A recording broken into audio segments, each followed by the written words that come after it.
ओडिशा।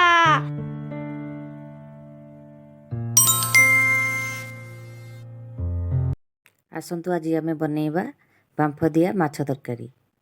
किछि माछ नबा, सोरिष बटा, अदा रसुण पेस्ट, गरम मसाला, दही, कंचा लका, धनिया पत्र। चलतु आम माछरे आड कर नबा हाफ चामच लुण, हाफ चामच हल्दी गुंड, हाफ चामच लंका गुंड, हाफ चामच गरम मसाला, गोटे चामच अदा रसुण पेस्ट, 2 चामच सोरिष जीरा बटा, 2 चामच दही,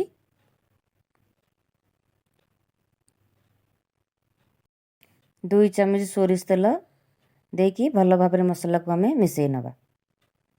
भल भाव मिसईकरी तापरे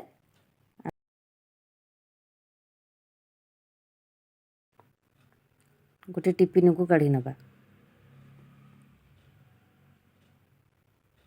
टिफिन रे भल भाव सजेकी रखीदबा। चारिपट जाई सजेकी रखीदबा। ता उपरे मसला तक ढालिकी सजेदबा। आगुरु डेक्ची रे पानी गरम कर देइथिली। बर्तमान देखंतु पानी गरम हो जाइछि। सजेइथिबा माछ टिफिन को भितरे देइदबा। तापरे घोड़ेई दबा। भल भाव आम ताकू घोड़ेई दबा। घोड़ेइकरी 20 मिनिट पे छाड़ी दबा। बर्तमान 20 मिनिट हो जाइछि। चलंतु आम काढ़ी नबा।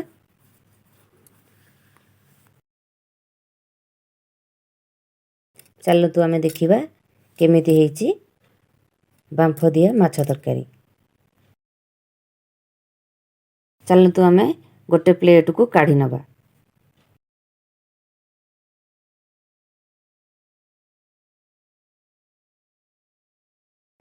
आपण मानक जदि हमर वीडियोटी भल लागिछि हमर चैनल को सब्सक्राइब करि नियंतु।